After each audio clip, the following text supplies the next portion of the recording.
we do have a representative of the NLC here with us in the studio to help us unpack some of the thorny issues around the industrial action. But before we do that, before we speak to the NLC spokesperson, let's get a sense of what Nigeria is waking up to this morning. And I believe we do have Ajibade Praise standing by for us in Imo, which is still the epicenter of this whole crisis. Ajibade, good morning, or is it a good morning in Imo State today?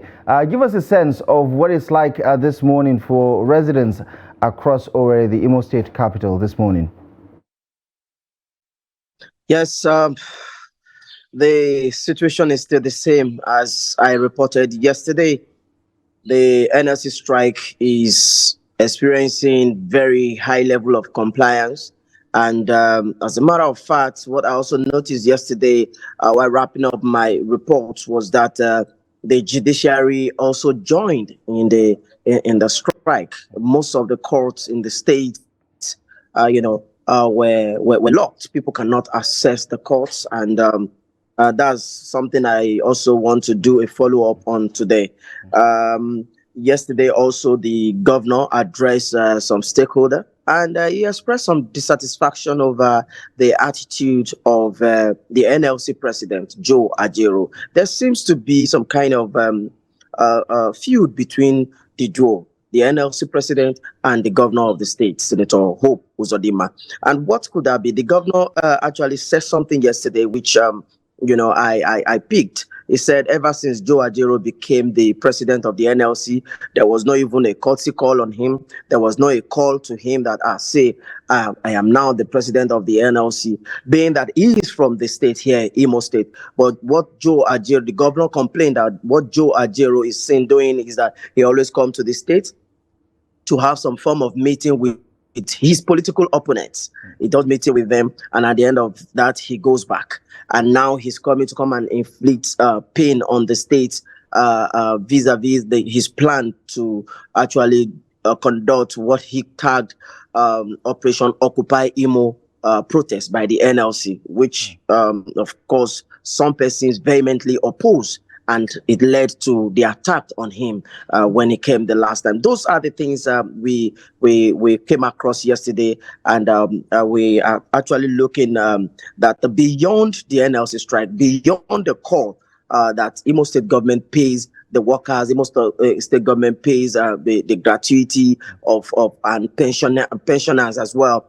There seems to be some feud between Governor Hope Uzodinma and Joe Ajaero, the NLC president. Right, and Prez, what can you tell us about how the residents of Imo State are reacting to this standoff, to this face-off between not just the NLC and the state government, but also between two sons of the state, the governor and Mr. Joe Ajaero, the NLC president? How are they reacting to this industrial action and the impact it is having on their lives?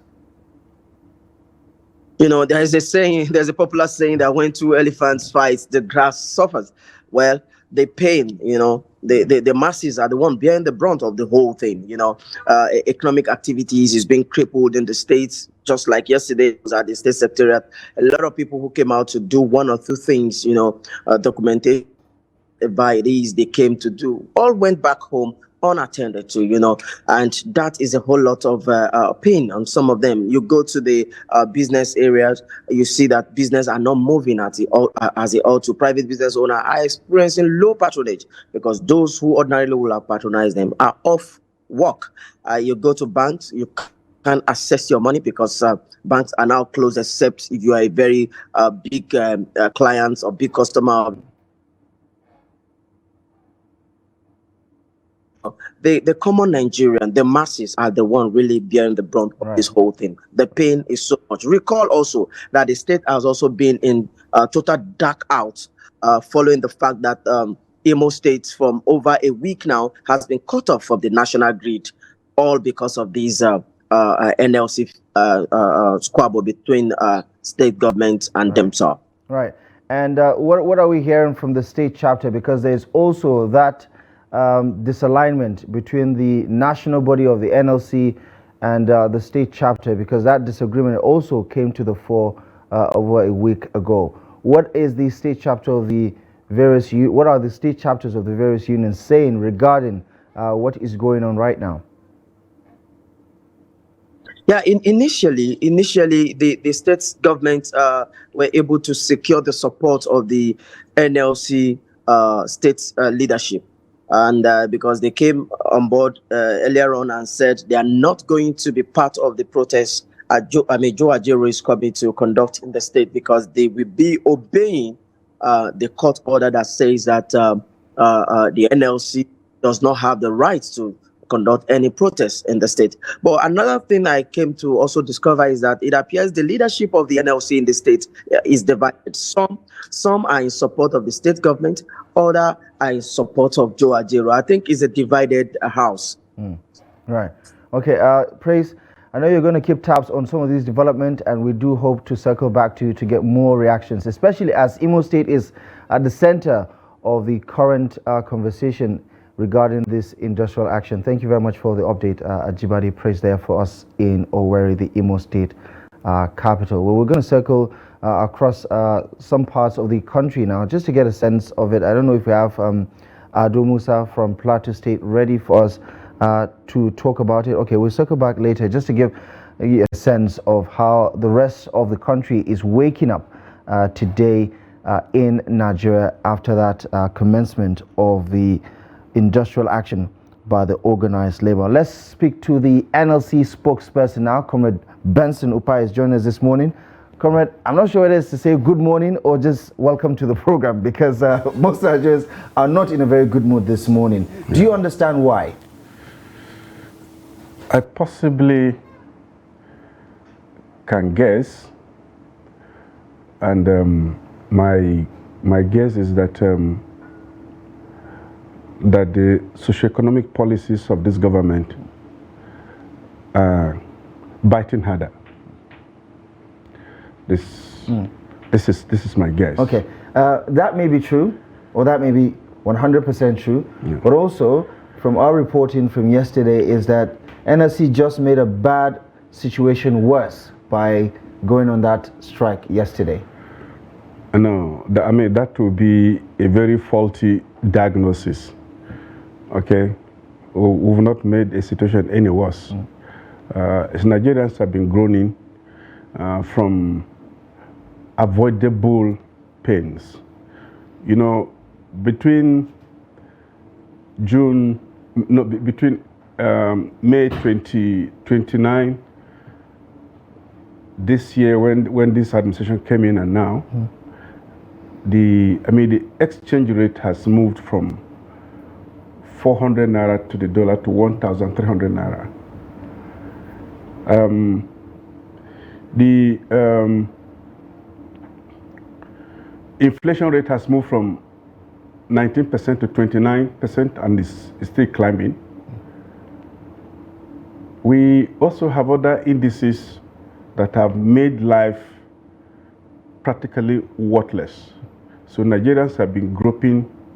There has been a feeling of alienation, hunger, anger, and also the removal of the so-called subsidy has moved the price of PMS from 187 naira to 700 naira Abuja price. Where I am coming from, it is 1,000. My home state is 1,000. So what is 1,000? 1,000 per liter. What state is that? Benue. Benue, in a filling station, the price of PMS is 1,000. Right. It is us in mega cities like this who actually have the privilege of this 700 naira thing. So in most of these, how do I put them now, not so privileged states, the far-flung states from the mega cities, they are paying through the nose. So this situation has created avoidable pains for Nigerians. So to me, this is the source of the real pain. Right. While that may be true, that is not the reason why you ordered the strike on November 14. Oh, if you're talking about the strike, I can conveniently comment on the strike. But you said Nigerians are not happy this morning, and yes, they're not happy. I mean that even me, even me, a privileged elite, I'm not happy. Yeah, I'm saying Nigerians are not happy with the government, but they're also not happy with the NLC. That's what I'm saying. I mean, what's your source of Nigerians not being happy with NLC? Oh, we can play the reports where they say they're not happy with what you're doing right now. Whoever is not happy with what we're doing at the moment should get themselves beaten up like a dog, trampled upon, dragged on the floor, have their ribs broken, and let's see whether they'll be happy after that. Okay, so brings me back to the question again. The motivation for this particular industrial action is not because life is harder for Nigerians. It's not because inflation is at an all-time high. It's not because the dollar costs X amount. It's not because the removal of subsidy has lowered purchasing power. The motivation for the organized labor to go on this strike on November 14 was because your president was attacked in Imo State. And for Nigerians, do not be a reductionist in your assumption. Do not put words in my mouth. No. I'm actually saying what the NLC said. No, if you ask me, what are the reasons for going on this strike action, I can clearly explain them to you. The immediate, the mid, and the long term. Okay, I can explain them to you. So, if you want me to do that, fine. But if you don't want me to do that, no. Go ahead. Whichever Nigerian feels that what NLC, that NLC strike is not good, is selfish. Let them get slapped first, just a single slap, and let them get their eyes blown up, and let them have their ears. Who had his eyes blown up? The president of NLC, his right eye. As I speak with you, there's no gainsaying he was attacked. We've seen the pictures. We've seen and what just look. Let me tell you, there is nothing worse than the tyranny of any state. You know, an assault on the president of Nigerian Labour Congress. It's an assault on all of us. Whether we like it or not, the president of the Nigerian Labour Congress is a high-profile citizen of this country with all due sense of humility. When the government, when the agency of the federal government, when its operatives, not one, not two, not three, conspire, abduct him from his own state council office. He was in the office. There was not even any protest, let alone peaceful or non-peaceful. Well, the police says it's investigating that, so we cannot conclusively say this is what happened. Look, let me tell you. When any citizen is treated that way, that is state-sponsored terrorism. Let me tell you. You would go as far as to call an attack that happened as state-sponsored terrorism. It is. I tell you this. It is no reasonable team of police personnel acting reasonably would want to take on such a target without a complicitous arrangement. Right. So, in the office, you seize him, you batter him, hood him, bind him, kick him on the floor. Allegedly. Not allegedly. Allegedly. Allegedly. Yeah. Allegedly. Yeah. We have eyewitness shots. Look, let me tell you. Don't go that way. Do not provoke me.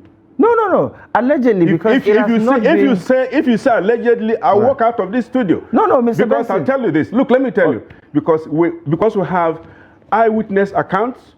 Right. You understand me? We have eyewitness accounts. Allegedly, and we have medical reports. Falsely. Listen, I'm not saying it is false. Allow me talk. I'm saying allegedly. Allow me talk. Right. But we have to. Do not teach me English. No. Yeah, but I feel like you're misunderstanding me. No.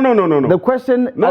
Listen to me. The question is... Listen to me. Is it still under investigation? The guy was taken to the police. In fact, at the time the NSA intervened, the police couldn't release him that way. They had to take him to their hospital. It was at their hospital at 3:30. I was one of those who rushed in. And at the time we got to meet this guy, there was complete physical and psychological disorientation. With this eye completely shut, with dry blood, from the ear. This guy could not move. So, in fact, sensing the gravity of the situation, he had to be moved from there to the federal, the medical center at Owerri. At Owerri, by the time they ran checks on him, they said if they put a neck collar on him immediately and say he had to go for a head brain scan, he had to go for a full body scan, chest scan, and then a couple of other tests and so on and so forth. So, and you are still telling me allegedly. Okay. In any case, and let me tell you this. You said, don't push this naive talk about police investigation. It is immoral for the police to be judge, jury, and jailer in their own case. I mean, the police are not competent. No, but they're not jury. They are only investigating. Investigating what? Who else is responsible for investigating if not the police? But I mean, the police don't have the sole responsibility for investigation. If you're not aware. But Mr. Ben, the NLC requested the removal of the Commissioner of Police because you accuse him of being complicit in that attack, and the Inspector General of Police obliged and removed him. So it does appear that the police is trying to do right by investigating this particular matter. But before we circle back to Imo State and why we're where we are today, let me clear this impression. Okay, we're going to come back in just a moment. The police commissioner was moved because of election. That was the explanation. But you requested his removal. No. We did request for that, but then that action wasn't taken because we demanded it. I mean, the Inspector General of Police said he was being moved as a strategic decision for the purpose of the election, and that has been going on. Oftentimes, when at the threshold of elections, they move police commissioners around. So that was the justification for moving him around. So if that was the case, it was a nice coincidence then. Whatever you call it. Okay, let's get to Ado Musa, who is standing by for us in Jos, the Plateau State capital. Ado Musa, good morning. Thank you very much for joining us on the program. Just give us a snapshot of the situation in Jos today. We understand that yesterday was pretty much a significant compliance to the directive by the NLC and the TUC for workers to down their tools. What is the situation shaping up like this morning? The situation is still same old story, if not even worse than what happened yesterday. Because if you still go to the Federal Secretariat, where a lot of activities are carried out on daily basis, that particular place is under lock. The same thing when you go to Joseph Gomok Secretariat, that is the State Secretariat, where you have virtually all ministries of the state are also found there. It is also under lock. The same thing with banks and even healthcare centers. Like when I spoke to a doctor from Jos University Teaching Hospital this morning, he confirmed to me that all nurses and other staff of other departments are also on track. So he even told me that doctors have even started discharging some patients to either go home or go to other hospitals for treatment. So the situation is even worse than what we have reported yesterday from Plateau. And what are the feelers on the streets? How are the people reacting to this continued industrial action? Honestly, people are not happy because there are a lot of people who have issues with banks. There are people who also have issues with public institutions. There are people who have issues with courts. But all these places are under lock. So people are not happy, and that is why they are calling for a resolution of these issues. So it's really impacting on day-to-day activities. Right. All right. Thank you very much for the update, Ado Musa. I appreciate your input on the Daybreak this morning. Thank you very much. Thank you for having me. All right. All right.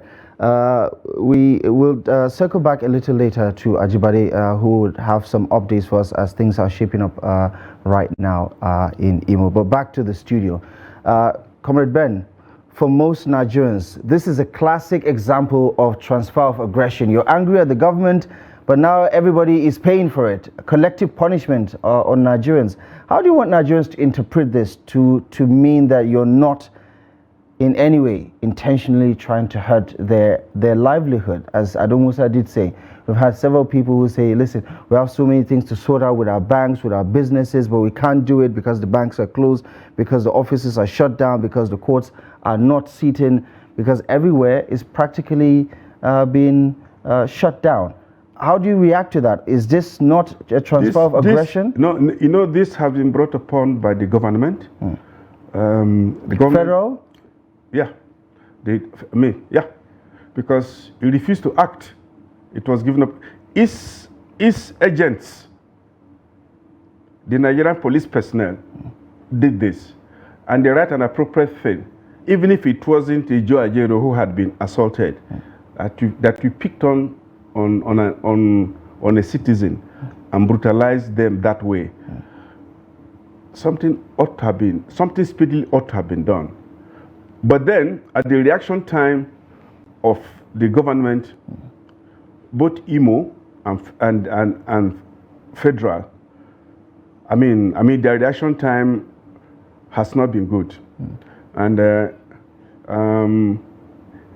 raises suspicion. And what we suspected came to light, confirmed by the statement issued by Bayo Nanuga, the spokesperson of the president, that we are just doing ego tripping. But you see, we can't talk about freedom. We can't talk about a democracy when an individual, the right of an individual to walk into their office does not exist. That you could simply capture an individual simply because you have guns on yourselves, guns that they use our money to buy, uniform that they use our money to purchase. So, if Joe Ajero were in police force, we're a member of the police force, his rank today would have been, in fact, the list would have been a DIG. You do understand? That would have been the list of his rank. Yeah. So, but then, we're not talking about ranks. We're talking about the weak.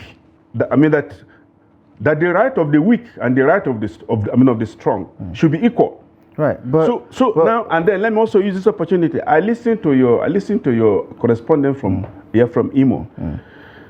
Say that something appears to be personal between Ajero and Uzodinma.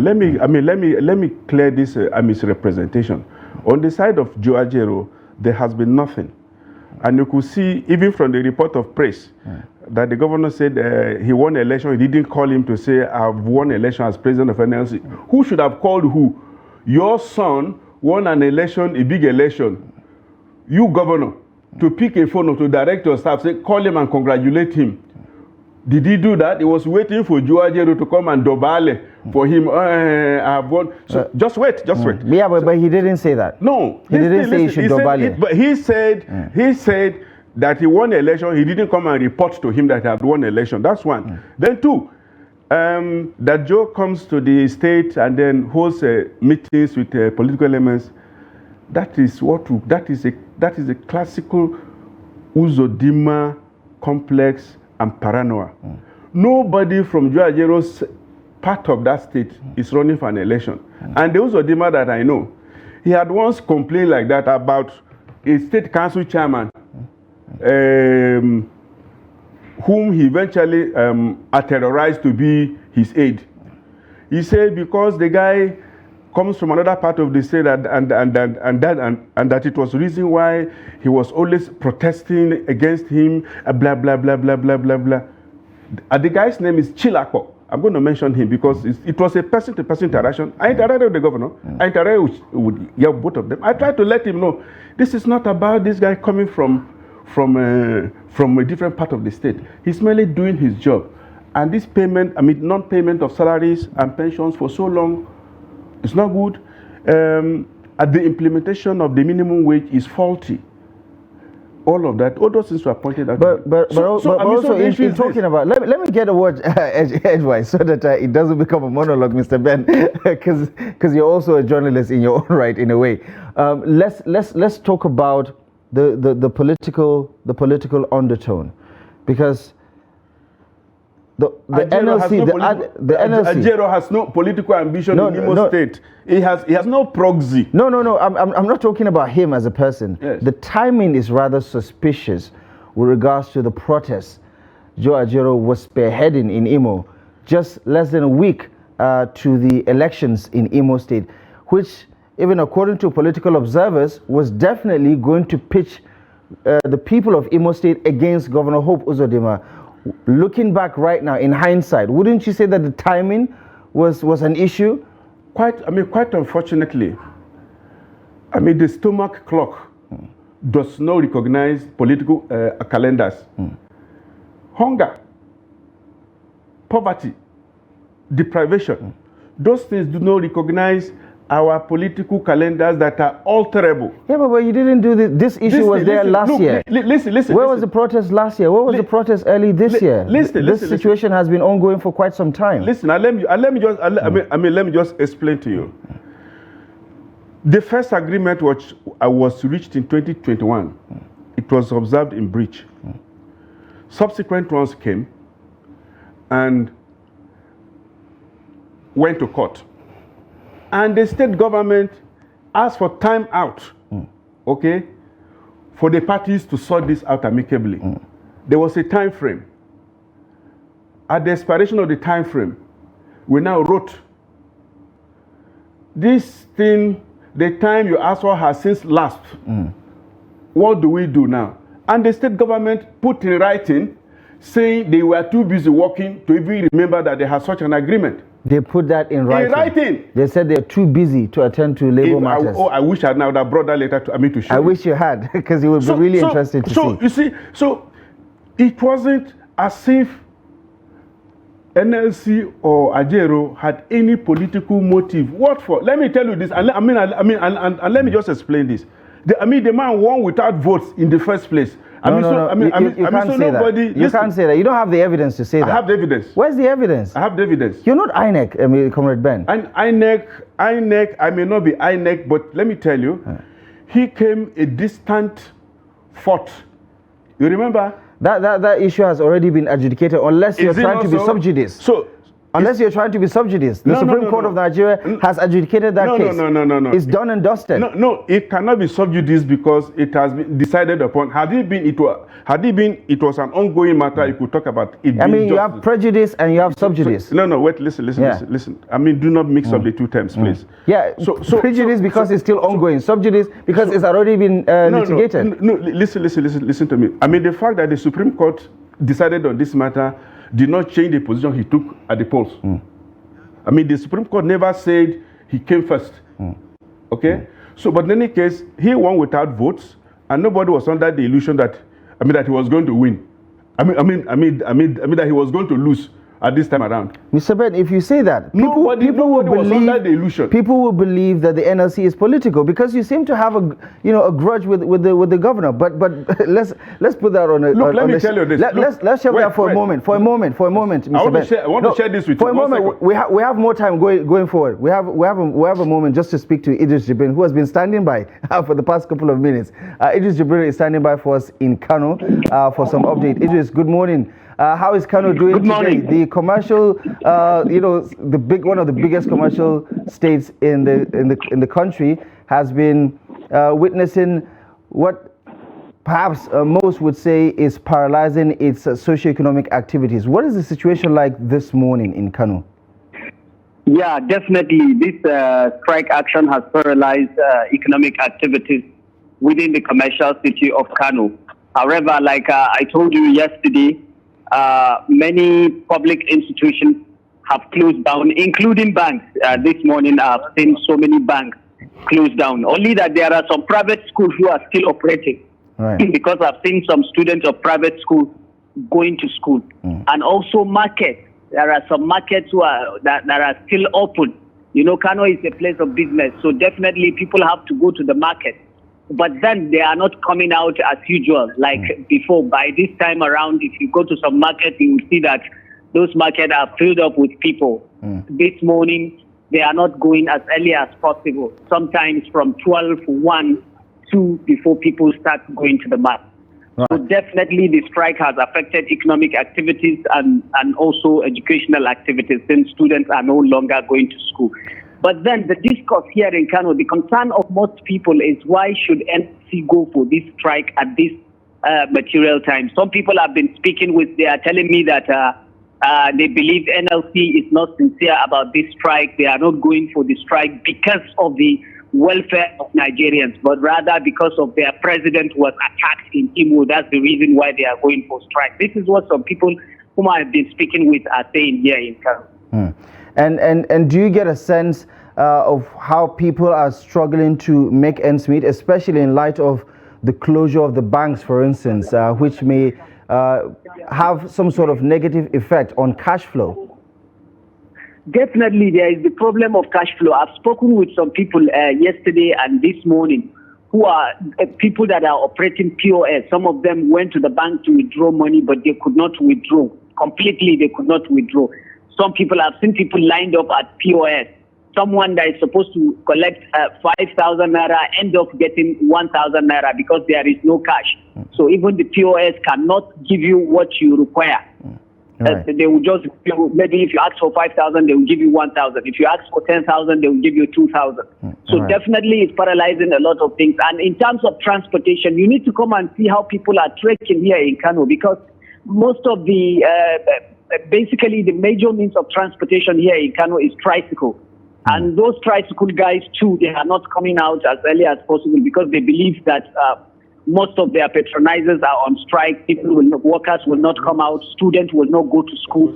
So many people that are going to, people like me that we work for private institutions, we must go to the work. We must go to work. You will see a lot of people trekking on the street because there are no means of transportation available at the moment in most places around Kano metropolis. Right. Idris, Comrade Ben in the studio here is making a point that those tricycle operators also belong to the affiliate groups of the Organised Labour. Do you get a sense that they are also trying not to show up deliberately because they are also on strike? Well, you know, even the tricycle operators here in Kano, they are divided. Some of them are with the NLC in going for this industrial action, and some of them are not with NLC. So those who are not together with NLC, you see them coming out for their normal business. Those that are together with NLC, actually they have stayed back. They are not coming out. But a large, just not many of them are coming out like before. Only few of them are coming out for their normal tricycle operation. What do we know about the filling stations? Are they dispensing or are they also shut down? No, some of the filling stations are shut down basically because they don't have the fuel, and some are still operating. Because yesterday I managed to speak with one of the marketers who is telling that most of the filling stations that are shut down operation is not because of the strike action. It's because they don't have the fuel, and it's not that there is no the fuel in the country. It's because the federal government have not paid them the previous subsidy before they remove this subsidy. The previous ones that they are owing, the federal government have not paid them, so most of the marketers could not go and bring the fuel. That is why most of them have shut down, not because of the strike, but there are a few of them that are operating actually. It is Jibrin. Thank you very much for the update. I'm sure we're going to hear more in the coming hours. Thank you very much for joining us on Daybreak. You're welcome. All right, Idris Jibrin there, our correspondent from Kano, giving us a picture of what Kano is looking like today. Pretty much the same picture as it was yesterday. So let's get back to this conversation with Comrade Ben. We don't need to take a poll to understand that this industrial action is not popular with Nigerians, because for the most part, Nigerians say, we remember NSAS when Nigerians were angry about extrajudicial killing. The NLC did not go on strike, did not organize a protest. Nigerian youths did. Where's the outrage for all the people that are being kidnapped, for all the people that are being killed, for all the people that are being attacked by criminals, by bandits, by insurgents, by cultists? Where's the anger from the organized labor to protest against the killings of Nigerians on a regular basis? Why does it look like it is only when the NLC president was affected by this violent and unfortunate development that the NLC all of a sudden wants everybody to feel the pain of attacking the NLC president? Well, I do not want you to be sadistic in your line of questioning. What is sadistic about that, Mr. Benson? It's just a question. I mean, my right of response is guaranteed. Right. So, I mean, so leave me. Okay? So, if you are not aware, simply say you're not aware. On insurgency, NLC was not only consistent in its condemnation. NLC went to the insurgency states with both monetary and material donations. NLC organized first a national security summit to address the issues of insecurity in the country. Then organized a second one. All of this. The first one, and the president was there in person. The second one, the president sent a representative. And then, arising from the findings of these two summits, because I remember one was chaired by General Gowon. Arising from the findings, NLC now organized a national social security summit because it noticed that certain conditions were responsible for the pop-ups here and there, bloody uprisings here and there. It put this into a book form and circulated it around the strategic agencies of government, including the presidency itself. So it will be naive of anybody to say NLC didn't do anything about the regular violence. So why not just organize another summit then? See, why are we going on strike? NLC has organized 3 summits on the same theme. I'm just trying to educate you. So listen carefully. Listen attentively. I mean, I know of these events. So, no, you didn't know. I know of these events. If they were reported. If you knew, then it was completely. A summit is different from a protest, and a summit is also different from an industrial action. No, you said you didn't do anything.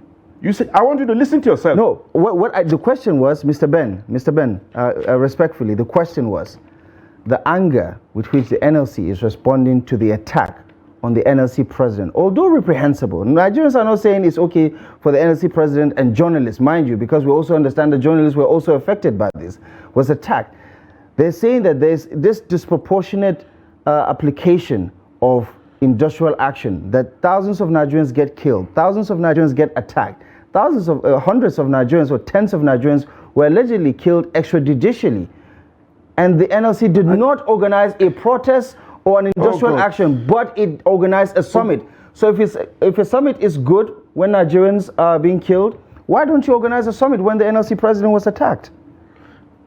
Are you ready to listen to what I said? Yeah, I finished the question. I had told you that in the imagination of NLC, it pulled together the issues of national security or insecurity.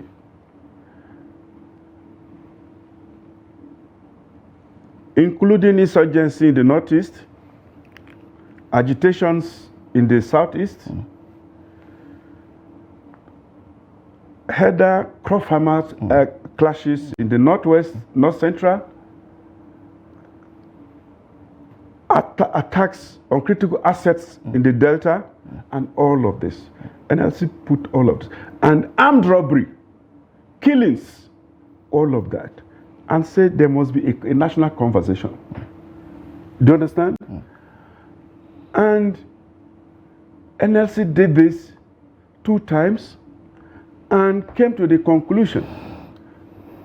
Reasons were adduced. Security personnel generals, retired and serving, were all part of this process. And reasons were adduced and came to one fact, that inadequate social protection cover was substantially responsible for this. And NLC convened a National Social Security Summit at International Conference Center here, attracting people from outside the country to look at the issues. You cannot equate this, my friend, to lawless officers of the police force acting in violation of their oath of office. So we should go and convene. But in any case, I told you earlier on, do not be reductionist in your summation. The issues that led to the aborted protest in Imo have not been addressed. I told you earlier, I said, if you want, I can give you the immediate causes, the intermediate causes, and the remote causes. And you never asked any question along this line. But let me also remind you where we stopped. You were accusing NLC of being I never accused NLC. Political. No. No, I want you to listen. I never, but let's also be clear. I never accused NLC of being political. No, excuse me, please. I don't make accusations on the program. I want you to listen carefully, and I want Nigerians. Let me talk. But you have to correct that impression. I didn't accuse the NLC of anything. No. And I want to say this. I want to say this. NLC was part of the political force that got this country independence. NLC, civil society, and journalists were the prime movers that compelled the military to peacefully relinquish power to democratically elected people. All that time when NLC was in the front lines, nobody complained about NLC's interest in politics. Now that NLC says, okay, we have a political party which is not run by NLC, it's run by politicians. We have a political party. People should go and try your luck and whatever. So people like you want to, all NLC wants that there should be better governance in this country. And Labour across the world has been involved in politics. We have Labour Party in UK. We have a Labour Party in Zambia. Chiluba became president. It was their listen. We have Lula in Brazil. This is second coming. Lula was able to lift over 50 million Brazilians from poverty. In spite of what they did to him after he left office, he has staged a comeback. So what they did to him, or what they did to him? What the system, found him guilty of? Oh, you found him guilty of what? Or the Brazilian judicial system found him guilty. I mean, my friend, do not be unnecessarily pedantic with me. No, but it was. What did they do to him? What was Lula found guilty of? Are we saying that everybody in the labor movement? What was Lula found guilty of? Tell me, what was Lula found guilty of? Did he not serve time? And why was he released? But did he not serve time? He was wrongfully, I said the system, I said he was politically victimized. I feel like we're derailing here, but bringing it back to Nigeria. Bringing it back to Nigeria and the current question, Mr. Benson. No, Can I just ask a simple question relating to Nigeria? I want us to be professional and not petty in an interview session. Because I have my time. But obviously you're derailing by mentioning Lula da Silva of Brazil. No, I'm trying to let you know that that people keep. I'm trying to show you country by country example. Yeah, but okay, let's just stick to Nigeria, for instance, right? I want to get your take on this one. Is NLC above the law? Above which law? Nigerian law. Which law? No, Nigerian law. Is NLC above the law in Nigeria? Yes or no, if I can, would be appreciated. Is anybody above the law? No, but I'm asking, you're answering my question. You're answering my question with a question. Is anybody above the law? As far as I know, no. Except as far as I know, except the agents of the state. Except the police. Except the police sent by the state to go brutalize people, and they walk free and they click glasses. So, Comrade Benson, is NLC above the law? I'm asking you, is anybody above the law? Are you above the law? I'm being specific about NLC. You are the spokesperson of the NLC. NLC is not above the law. Then why did you disobey the court order that restrained you from going ahead with the strike? Which court order? The industrial court prohibited you from going ahead with the industrial action. There was no court order. And there was no court order. And I'm going to explain to you. On November, on November 10th, there was no court order. Listen. There was no court order. There is no court order. As we went to Imo, listen to me. The week that we went to Imo, the previous week, our lawyer was in court, and that matter was adjourned to Friday. And we were in Imo on a Tuesday. So, the last time in court, there was no court order. Okay? There was no court order. And the last time you were in court, there was no court order? Yes. And so what happened on Friday, 10th November, before the election? Listen carefully. Listen carefully. I said the week preceding, I'm talking and you're looking at you or something. No, I'm trying to read the court judgment. Be careful. Yeah. I'm going to look. If you do this, do that. You understand? We have viewers that are watching. I know. I'm paying attention to what you're saying. No, you're not paying attention to me. I'm going to repeat this a third time. I shouldn't read the material? No, I'm going to read this a third time. Because you said there's no court order. I'm trying to justify and I'm telling you, and I'm explaining to you. Right. I'm explaining to you. Do not be a disrespect to your guests, okay? I've told you, I said, the week before we went to Imo, right, our lawyer was in court. And the matter was adjourned to next week, Friday. That week... Friday is November 10th. So, and we were in Imo on Tuesday. Okay? So, at what point was this injunction taken? And was this injunction ex parte or was it via application? And who was it served upon? So should I read the judgment then? Because it looks like you're not aware of it. Which judgment? Which judgment? The one I'm referring to. Is a judgment? It is not a judgment and no longer an order. Well, the order. That's exactly. We're talking about the same thing. You talked about semantics. I think order, judgment. The National Industrial Court of Nigeria has issued an order of interim injunction restraining the organized labor from proceeding with the strike planned to commence on Tuesday, November 14. The president of the court, Justice Benedict Kanyib, issued the order on Friday while ruling on an ex parte application brought by the Attorney General of the Federation. Have you seen? We are talking about two separate things. I was talking about Imo. I didn't even know your question was about this one. I was talking about Imo. Yeah, but we were talking about nationwide strike. This is why it is important for you to be attentive. I was explaining the situation to you. I said, as far as we are concerned, there was no injunction before we went to Imo. No, we're not talking about before Imo. We're talking about the current situation. We are talking about the present current situation. Yes. Look, let me tell you something. The right of Nigerians to peaceful protest is guaranteed by the Constitution. This is not a protest, Mr. Ben. Listen, let me tell you. Listen, action. let me tell you. A strike action is an elevated protest. Okay? Now you're deliberately trying to let me tell you. Evade the question. Somebody said war is politics by other means. I can't remember which of the statesmen or philosophers made that comment. So if you ask me a question, it's because I believe you need my answer. But when you now keep on interrupting my response. But you're eluding the question. This is a court that says you cannot.